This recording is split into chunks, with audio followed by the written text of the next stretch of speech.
আসসালামু আলাইকুম ওয়া রাহমাতুল্লাহি ওয়া বারাকাতুহু। সম্মানিত মুসলিম ভাইরা,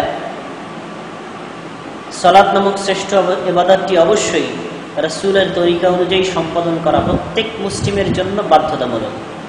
নারী, পুরুষ, ছোট বড়, যুবক, বৃদ্ধ, যুবতী সকল মানুষের জন্য সমানভাবে প্রযোজ্য।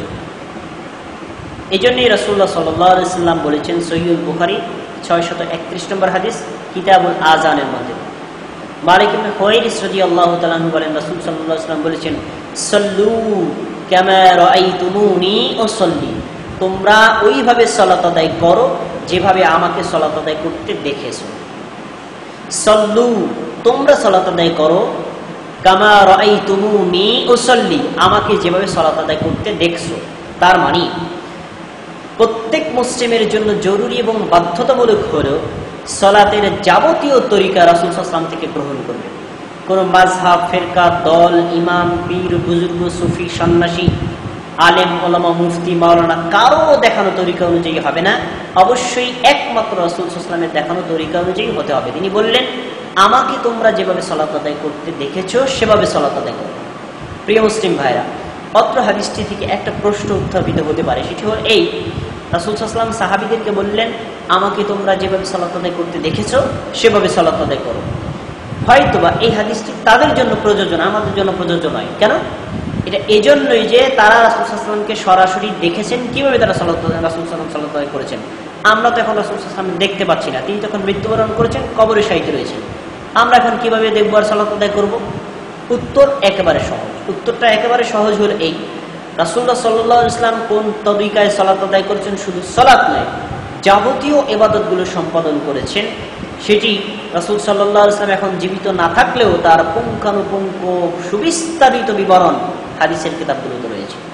যেমন সহিহুল বুখারী, সহিহুল মুসলিম, তিরমিজি, আবু দাউদ, নাসাই, ইবনে মাজাহ, মুওয়াত্তা মালিক, মুসনাদে আহমদ, সহিহ ইবনে হিব্বান, সহিহ ইবনে খুজাইমা, এই জাতীয় প্রসিদ্ধ যে সকল হাদিসের কিতাবগুলো রয়েছে, এই সকল হাদিসের কিতাবে রাসূল সাল্লাল্লাহু আলাইহি ওয়াসাল্লামের যাবতীয় আমল, বিশেষ করে সালাতের সম্পূর্ণ তরিকাগুলো উল্লেখ করা রয়েছে। এখন আপনি যদি চান আমি রাসূল সাল্লাল্লাহু আলাইহি ওয়াসাল্লাম যেভাবে সালাত আদায় করেছেন সেইভাবে সালাত আদায় করব, তাহলে রাসূল সাল্লাল্লাহু আলাইহি ওয়াসাল্লামকে আপনাকে সরাসরি দেখা জরুরি নয়, বরং তিনি যেই পদ্ধতি সালাত আদায় করেছেন সেই পদ্ধতিগুলো সাহাবায়ে কেরাম বর্ণনা করেছেন, আর তাবিগণ সেটা শুনেছেন এবং লিখেছেন, তাবিগণ সেটা গ্রন্থাকার সংকলন করেছেন। অবশ্যই আমরা যদি সেই রাসূলের দেখানো তরিকা অনুযায়ী সালাত আদায় করতে চাই, আমাদেরকে অবশ্যই এই হাদিসের কিতাবগুলো ফলো করে সালাত আদায় করতে হবে। হাদিসের কিতাবগুলো যে সকল হাদিসগুলো দেওয়া আছে, আপনি শাব্দিক অর্থ অনুযায়ী অনুবাদ করবেন, সেখান থেকে যেই সালাতের পদ্ধতিটা পাবেন সেই পদ্ধতি অনুযায়ী সালাত আদায় করবেন। ওই পদ্ধতির সাথে যদি আপনার দেশের ইমাম, মুফতি, মাওলানা, পীর, বুজুর্গ, সুফি, সন্ন্যাসী, আলেমদের সাথে না মিলে, তাহলে এই সকল ব্যক্তিদের তরিকা বাদ দিয়ে আপনি হাদিসের তরিকাটা গ্রহণ করবেন। এটাই হলো গ্রহণযোগ্য তরিকা। কেননা আমি ব্যক্তি হিসেবে ভুল করতে পারি, ইমাম, মুফতি, মাওলানা, আলেম, ওলামা এই সকল ব্যক্তিবর্গ ভুল করতে পারে, কিন্তু হাদিসের কিতাবগুলোতে রাসূল সাল্লাল্লাহু আলাইহি ওয়াসাল্লামের যে তরিকা দেওয়া আছে তার মধ্যে বিন্দুমাত্র ত্রুটি এবং ভুল নেই। অবশ্যই আপনাকে সেই তরিকায় সালাত আদায় করতে হবে। একটা বিষয় আপনাদেরকে সতর্ক করতে হয়, হাদিসের অনুবাদ এবং হাদিসের ব্যাখ্যার ভিতরে যথেষ্ট পার্থক্য রয়েছে। রাসূল সাল্লাল্লাহু আলাইহি ওয়াসাল্লাম যেই তরিকায় ইবাদত করেছেন সেই তরিকাগুলোই ফলো করতে হবে। সেই তরিকাগুলোর ব্যাখ্যার খুব কম প্রয়োজন হয়। হয়তো এর ভিতরে 100 বিষয়ের ভিতরে 10টা বিষয়ে ব্যাখ্যার প্রয়োজন হতে পারে, বাকি 90টাই হুবহু তিনি যা করেছেন তা করতে হবে।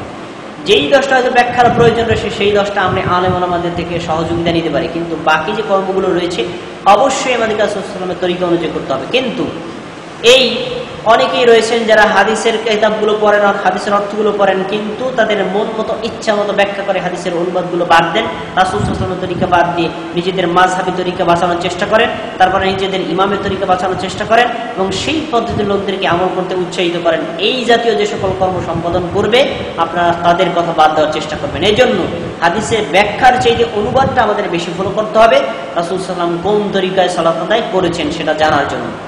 সম্মানিত মুসলিম ভাইয়েরা, এই পদ্ধতি আমরা সালাত আদায় করলে অবশ্যই ইনশাআল্লাহ তাআলা আল্লাহ সুবহানাহু ওয়া তাআলা আমাদেরকে সালাত এবং মুসল্লি বলে গণ্য করবেন, আমাদের সালাত বলে কবুল করবেন। আল্লাহ তাআলা আমাদেরকে রাসূল সাল্লাল্লাহু আলাইহি ওয়াসাল্লামের তরিকা অনুযায়ী সালাত আদায় করার তৌফিক দান করুন।